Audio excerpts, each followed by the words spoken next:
도널드 트럼프 대통령이 현직 대통령으로는 처음으로 오늘 뉴욕에서 열린 베터랑스데이 기념식에 참석했습니다. 뉴욕주 그린라이트법에 소송을 제기한 이리 카운티가 첫 소송에서 패소했습니다. 뉴저지주는 지난 7월부터 최저임금 인상법이 시행되고 있는 가운데 법의 시행을 막는 법안이 추진되고 있습니다. 뉴저지주에서 A형 간염이 확산되고 있어 비상이 걸렸습니다. 도널드 트럼프 행정부가 가양 전자담배의 구매 가능 연령을 상향 조정할 방침을 밝혔습니다. 이상은 이 시각 주요 뉴스입니다. 시청자 여러분 안녕하십니까? KBN 뉴스입니다. 도널드 트럼프 대통령이 오늘 뉴욕에서 열린 베터랑스데이 기념식에 참석해 참전 용사들의 노고를 기념했습니다. 현직 미국 대통령이 이 뉴욕 기념식에 함께한 건 이번이 처음입니다. 트럼프 대통령은 맨하탄의 메디슨 스퀘어 공원에서 진행한 베터랑스데이 기념식 개회사를 통해 참전 용사들의 헌신에 감사를 표했습니다. 트럼프 대통령은 참전 용사들이 한 영광스러운 일은 시간이 갈수록 더 위대해진다며 이 도시는 당신의 존재로 인해 빛이 난다고 말하고 이 나라는 당신에게 영원히 빚을 졌다, 모두에게 감사한다고 밝혔습니다. 트럼프 대통령은 급진 무장단체 이슬람 국가 수괴 아부 바크르 알 바그다디가 지난달 미군 작전으로 사망한 일도 강조했습니다. 미국의 용사들 덕분에 알 바그다디가 죽었다며 우리의 적들은 매우 겁을 먹고 있다고 주장했습니다. 참전용사위원회는 매년 뉴욕 행진에 참석해달라고 대통령에게 초대장을 발송했지만 현직 대통령이 이에 응한 것은 트럼프가 처음입니다. 역대 대통령들은 베터랑스데이에 주로 워싱턴 DC에서 열리는 추모 행사에 참석해왔습니다. 한편 트럼프 대통령의 연설 장소 주변에는 반 트럼프 시위대가 탄핵하라, 그를 감옥에 보내라 등의 구호를 외치고 인근의 고층 건물 창문에는 탄핵하라는 문구가 장식되기도 했습니다. 서류 미비자들에게도 운전면허증 발급을 허용하는 뉴욕주 그린라이트법이 제정된 후 뉴욕주 카운티의 절반인 30여 카운티 클럭이 반대 의사를 표하며 소송을 제기한 가운데 소송을 제기한 이리 카운티가 첫 소송에서 패소했습니다. 연방법원 뉴욕 서부지법은 판결문에서 이리 카운티의 미키 건스 클럭이 법 시행 중단을 위해 제기한 소송이 그린라이트법에 대응하기 위한 충분한 설명을 제공하지 못했다며 패소 결정을 내렸습니다. 또 12월 14일 진행될 그린라이트법에 건스가 제기한 시행 중단 가처분 신청도 기각될 것이라고 전했습니다. 따라서 이번 판결로 앞으로 진행될 소송도 특별한 이변이 없는 이상 유사한 판결이 나올 것으로 예측됩니다. 소송의 쟁점은 주정부가 운전면허증 발급 대상을 정할 수 있는지의 여부인데 주정부는 주별로 발급하는 운전면허증 발급 기준을 스스로 정할 수 있다고 주장하는 반면 반대 측은 연방법에 그 누구도 서류 미비자에게 합법적인 신분증을 제공할 수 없다고 규정돼 있다며 그린라이트법이 연방법을 위반한 것이라고 반대하고 있습니다. 한편 뉴욕 이민자 연맹 등 이민자 단체들은 주정부와 나란히 피고 측으로 동참했으며 이미 불법 체류자들에게 운전면허증을 발급하고 있는 워싱턴 DC와 커네티컷주를 비롯해 캘리포니아, 델라웨어, 하와이 등이 뉴욕 주법이 정당하다는 법정 소견서를 법원에 제출해 뉴욕 주정부에 힘을 보탰습니다. 그린라이트법이 시행되면 뉴욕주에서 한인 약 8만 명을 포함해 75만 4천 명가량의 이민자들이 혜택을 볼 것으로 예상되고 있습니다. 그동안 처리가 지연돼 왔던 뉴저지주 불법 체류자 운전면허증 발급 허용 법안이 뉴저지주 본선거에서 민주당이 다수당 지위를 유지하면서 통과 가능성이 기대되고 있습니다. 지난주 트렌튼 주의사당 앞에서 벌어진 운전면허 취득 자격 확대 요구 시위 현장에서 뉴저지주 의원들은 법안 처리에 본격적으로 나서겠다는 입장을 밝혔습니다. 운전면허 발급 허용 법안은 필 머피 주지사 등 민주당의 핵심 공약이었지만 지난 5일 실시된 본선거에 영향을 미칠 수 있다는 우려 때문에 처리가 지연돼 왔었으며 민주당이 다수당 지위 유지에 성공하면서 조속히 처리될 것으로 기대되고 있습니다. 법안은 연방정부의 신분증 발급 기준을 준수하는 리얼 아이디 운전면허와 리얼 아이디법 기준에 충족하지 못하더라도 모든 사람에게 발급을 허용하는 일반 운전면허증을 발급하는 내용입니다. 일반 운전면허증은 리얼 아이디 운전면허증과 다른 디자인과 색상으로 제작되며 신분 증명이 아닌 운전 허용만을 목적으로 합니다. 또 일반 면허증 역시 나이와 뉴저지 거주지 증명이 필요하며 단 리얼 아이디 면허증과는 달리 소셜 시큐리티 넘버 등은 제공하지 않아도 됩니다. 주의회는 법안이 발효되면 현재 운전면허를 발급받을 수 없는 70만 명 이상이 혜택을 누릴 것으로 보고 있습니다. 큰 폭으로 감소세를 보이던 추방 판결 한인 이민자들이 3년 연속 증가세를 보이고 있습니다. 이민 재판에서 추방 판결을 받은 한인 이민자들은 대부분 단순 이민법 위반이었습니다. 시라큐스 대학 사법정보센터가 공개한 2019 회계년도 추방 판결 통계에 따르면 이 기간 미 전국 이민법원에서 추방 선고를 받은 한인 이민자는 지난해보다 13% 증가한 174명으로 집계됐습니다. 이 같은 수치는 2016년 이후 3년 연속 늘어난 것이며 지난 2015년 이후 5년 내 최고치입니다. 한인 추방 판결 수치는 1998년 213명을 기록한 후 꾸준히 증가세를 보이다 2012년 이후 큰 폭으로 감소해왔지만 2017년 120명으로 다시 증가세로 전환해오다 3년 연속으로 증가하고 있는 것입니다. 주별로는 뉴욕주는 조지아주와 함께 20명으로 캘리포니아 54명 다음으로 두 번째로 많았고 이어 텍사스 17명, 뉴저지 12명, 버지니아 8명, 펜실베니아 7명 등의 순이었습니다. 추방 판결 사유로는 단순 이민법 위반이 121명으로 전체의 69.5%를 차지했으며 형사법 위반 혐의는 42명이었습니다. 한편 이 기간 추방 판결을 받은 이민자들을 출신 국가별로 보면 과테말라가 56,485명으로 가장 많았고 멕시코 51,166명, 온두라스 45,606명, 엘살바도르 26,570명 등의 순이었습니다. 한국은 36번째로 추방자가 많은 국가에 올랐습니다. 뉴저지주는 지난 7월부터 최저임금 인상법이 시행되고 있는데요. 인건비 부담이 늘어난 업주들과 상승하는 물가를 감당하기 힘든 노동자들의 대립 가운데 최저임금 인상법 시행을 막는 법안이 추진되고 있습니다. 이 법안은 지난 2월 필 머피 주지사가 서명한 최저임금 인상법과 관련해 고용 감소가 있을 경우 소매 판매 감소와 정부 세수 감소가 발생할 경우 또 전 회계년도에 비해 주정부 총 세수가 2% 이상 감소할 경우 등 경기 침체의 징후를 보이면 예정된 인상 스케줄을 1년 연기할 것을 명시하고 있습니다. 법안은 이후 경기가 회복되면 임금 인상을 재개시키도록 밝히고 있습니다. 이 법안과 관련해 비즈니스 오너들과 노동자들은 첨예한 대립 양상을 보이고 있습니다. 미셸 시커카 뉴저지 비즈니스 산업협회 회장은 경기 침체, 자연재해 등에 대한 경제적인 분석, 대응책 없이 인상법이 통과된 것은 무책임한 처사라고 주장했습니다. 한편 뉴저지 폴리시 퍼스펙티브의 브랜든 맥코이 회장은 소득 불평등이 사상 최고에 달하고 있는 가운데 먹고 살기 위해 고군분투하는 노동자들에게 큰 위협을 주고 있다고 비판했습니다.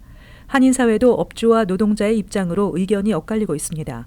한 식당에서 일하는 B씨는 경기 침체로 임금 인상을 멈추면 생계형 노동자들은 속수무책이라는 반응을 보였지만 식당을 운영하는 업주는 사실 최저임금법에 직접적인 영향을 받는 한인들은 많지 않을 것이라며 대부분이 팁을 받으면서 일하기 때문에 시간당 $10 이상의 임금을 받고 있다는 점을 지적했습니다. 뉴저지주에서 A형 간염이 확산되고 있어 비상이 걸렸습니다. 주 보건국은 A형 간염 환자가 주 전역 21개 카운티에서 지속적으로 보고되고 있다고 밝혔습니다.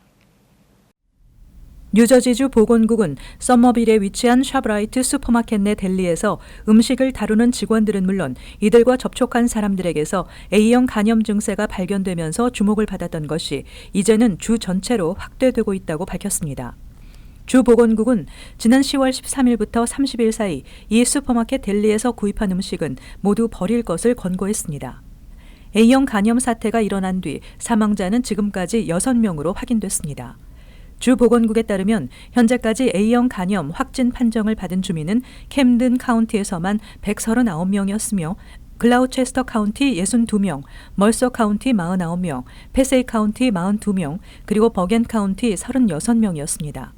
지난달 26일까지 주 전체로는 533명이 감염된 것으로 집계됐는데 이 같은 수치는 지난해에 비해 800% 이상 늘어난 것입니다. 주 보건국 관계자들은 슈퍼마켓 등에서 A형 간염 바이러스가 전파되고 있다고 경고하면서 일부 카운티에서는 무료 A형 간염 진단 클리닉 등을 운영하기 시작했습니다. 노후화된 철로 등에서 볼트와 넛, 쇠조각 등이 떨어지는 사고가 잇따르고 있는 가운데 메트로폴리탄 교통공사가 시민들의 안전을 위협하는 사고를 막기 위해 적극적으로 나서겠다고 발표했습니다. 1904년 개통된 뉴욕시 지하철은 올 들어 7번 전철을 비롯해 여러 개 노선에서 철로의 노후화 등으로 인해 시설을 접속하는 볼트와 너트, 쇠조각과 침목까지 밑으로 떨어지는 사고가 속출해 승객과 철로 밑을 지나는 운전자들의 생명을 위협하고 있습니다. 올해만 해도 볼트와 너트 등이 승객과 운전자, 차량 등에 떨어지는 사고가 112건 발생했습니다. MTA는 지난주 이 같은 문제를 해결하기 위해 앞으로 3억 2,500만 달러의 예산을 투입해 다양한 조치를 조속히 시행하겠다고 발표했습니다. 발표 내용에는 예산 편성과 함께 위험 부분에 대한 전수조사를 통해 문제의 전모를 파악하고 현재 32만 5천 개의 안전 철망의 수를 늘리고 가장 많이 떨어지는 볼트와 너트가 더 이상 떨어지지 않도록 디자인을 바꾸고 각각 위험 부분에 맞게끔 철망 형태를 다양화하고 위험한 시설에는 올 연말 전에 시급히 안전장치를 설치하는 등의 조치를 취하는 등의 내용입니다. 한편 MTA는 최근 지하철 구간의 위험한 부분을 조사한 결과 볼트와 너트 등이 떨어져 승객의 안전을 위협할 가능성이 높아 개선이 필요한 곳은 총 340만 개소에 달한다고 밝혔습니다. 가양 전자담배 판매를 전면 금지하겠다는 의사를 밝힌 바 있는 도널드 트럼프 행정부가 대신 가양 전자담배의 구매 가능 연령을 현행 만 18세에서 21세로 상향 조정할 방침을 밝혔습니다. 트럼프 대통령은 백악관에서 기자들에게 전자담배의 구매 연령을 상향 조정하는 등 다음 주 구체적인 규제 정책을 발표할 것을 예고했다고 NBC 방송이 보도했습니다.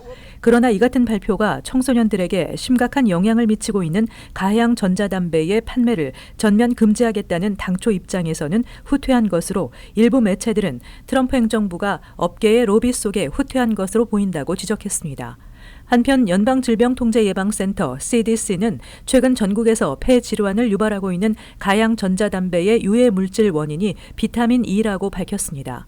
비타민 E 아세테이트는 오일 형태의 비타민 E 합성 성분으로 질병통제예방센터는 처음으로 비타민 E 아세테이트가 유력한 독성 성분인 것으로 감지됐다고 전했습니다.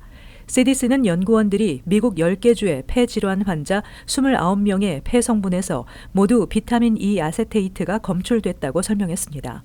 비타민 E는 음식과 스킨케어 제품 등에서 흔히 찾아볼 수 있지만 먹거나 피부에 발랐을 때 위험하다는 결과는 밝혀진 바 없지만 숨을 들이마실 때 문제가 발생하는 것으로 나타났습니다. CDC에 따르면 현재 전자담배 흡연으로 인한 폐질환 환자는 총 2,051명이며 사망자는 39명입니다.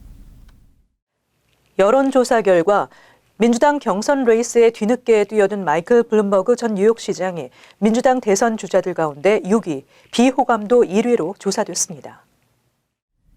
블룸버그 전 시장이 지난 8일 민주당 예비선거관리위원회에 2020년 대선 경선 출마 서류를 제출한 후 실시된 도널드 트럼프 대통령과의 가상 양자 대결에서 6%포인트 차이로 앞섰으나 민주당 대선 주자들 가운데 5위권 진입에는 실패했습니다. 초반 성적으로 기존 경선 구도를 흔들지 못하는 것으로 평가돼 블룸버그 전 시장이 후발 주자로서의 벽을 넘고 내부 경선에서 힘을 발휘할지 불투명해 보입니다. 모닝 컨설턴트가 어제 공개한 여론조사 결과에 따르면 블룸버그 전 시장은 4%의 지지율로 민주당 대선 후보들 가운데 6위를 기록했습니다. 조 바이든 전 부통령이 31%로 1위를 차지했고 버니 샌더스 상원의원 20%, 엘리자베스 워런 상원의원 18%, 피트 부티지지 인디애나주 사우스밴드 시장 8%, 카멀라 해리스 상원의원 6% 등이 차례로 뒤를 이었습니다. 이와 함께 블룸버그 전 시장의 비호감도는 25%로 전체 민주당 후보들 가운데 가장 높았습니다. 그의 전체 호감도는 65세 이상 보수층에서 가장 높게 나타났지만 무당파와 18세에서 29세 연령대에서 가장 낮게 나타났습니다. 모닝 컨설턴트는 블룸버그가 다른 상위권 후보들과 비슷하게 트럼프 대통령을 앞서는 것으로 나타났지만 블룸버그 전 시장의 합류가 현재로서는 기존 경선 구도를 그다지 흔들지 못했다고 분석했습니다.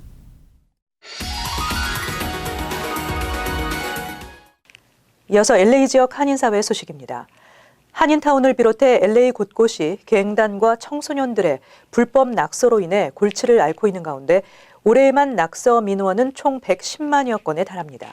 LA시 정부와 비영리기관들은 본격적인 민원 처리에 나서고 있지만 하루 만에 낙서가 다시 생기는 등 속수무책입니다. 김재현 기자의 보도입니다.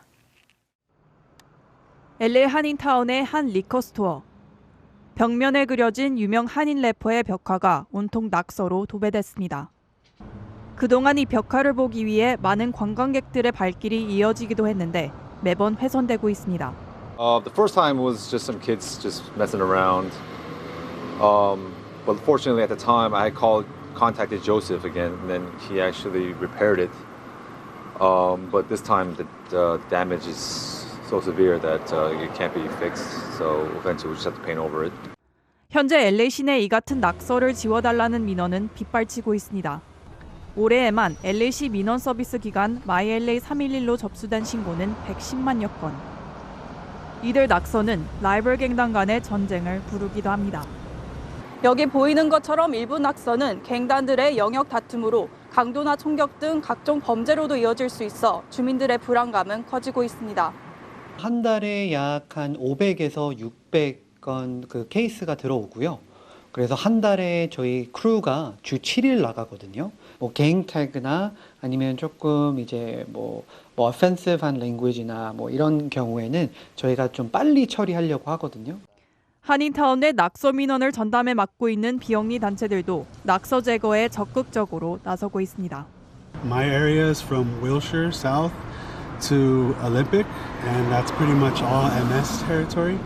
And like I said earlier, it's like an uphill battle. Like I'm like going uphill because the graffiti is just everywhere, and I'll take it off, and the next day it's like I didn't do nothing because there's just so much graffiti.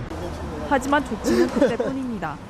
하루 만에 같은 자리에 다시 생기는 등 낙서와 제거를 하는 악순환이 계속되고 있습니다. 비영리 기관들은 LA 시의원들과 협력해 낙서가 자주 발생하는 지역 위주로 CCTV 카메라를 설치하는 등 뾰족한 대책 마련을 검토 중입니다. MBC 뉴스 김재은입니다. 캘리포니아주에서 외국인 탄생일로는 처음으로 제정된 기념일인 도산 안창호의 날이 내일 두 번째를 맞아 LA에서 기념식이 열립니다. 대한인국민회 기념재단과 미주 도산 안창호 기념사업회는 내일 오전 11시 LA 한인타운 가든스윗 호텔에서 도산 안창호의 날 기념식을 열고 토크 콘서트와 공연 등을 진행한다고 밝혔습니다. LA 흥사단은 민족의 영원한 스승인 도산 선생의 숭고한 정신을 기리고 후세에 얼을 전하기 위한 목적으로 마련된 기념일이라며 한인 2세와 3세들의 적극적인 참여를 기대했습니다. 앞서 지난해 8월 캘리포니아 주의회에서 도산 안창호의 날 제정 결의안이 통과됐습니다. 이어서 간추린 소식입니다. 연방 메디케어, 메디케이드국에 따르면 2020년도 메디케어 파트 B의 연간 보험료는 $144 6센트로 2019년도에 $135 5센트보다 약 7% 인상됐습니다. 또 메디케어 파트 B의 본인 부담금도 연 $198로 전년에 $185보다 역시 7% 인상이 결정됐습니다. 메디케어 파트 B는 의사 방문 비용, 혈액, 당뇨 등 검사 비용, 외래 진료비 등을 커버해주는 보험으로 한인 시니어들도 많이 사용하는 건강보험입니다. 연방국토안보부 전화번호로 전화를 걸어 개인정보와 금전을 요구하는 신종 사기가 기승을 부리고 있어 주의가 요구되고 있습니다.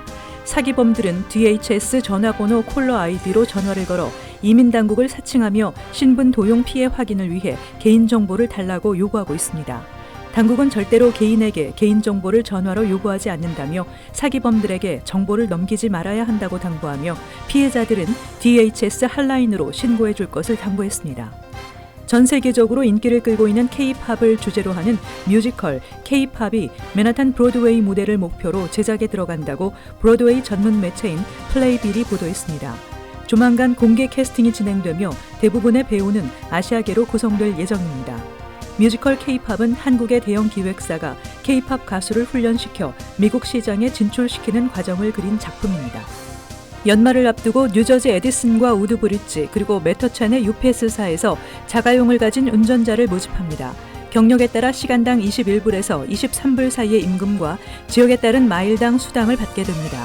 운전면허를 소지한 21세 이상의 성인이어야 하고 지난 3년간 사고 기록이 없어야 합니다. 한편 프랭클린 타운십 UPS사에서는 운전자를 도와 물건을 나르는 풀타임과 파타임 임시 운전사 도우미도 고용합니다. 계속해서 환율과 증권 소식입니다.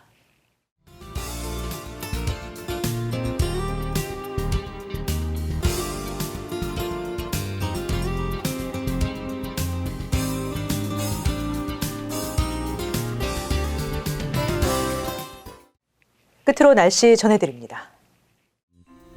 화요일 흐리고 비가 내리겠습니다. 낮 최고 기온 49도, 섭씨 영상 9도, 밤 최저 기온 21도, 섭씨 영하 6도 예상됩니다. 수요일 대체로 맑고 추운 날씨 예상됩니다. 목요일 가끔 흐리겠습니다. 이상으로 KBN 뉴스를 마칩니다. 시청해주신 여러분 고맙습니다.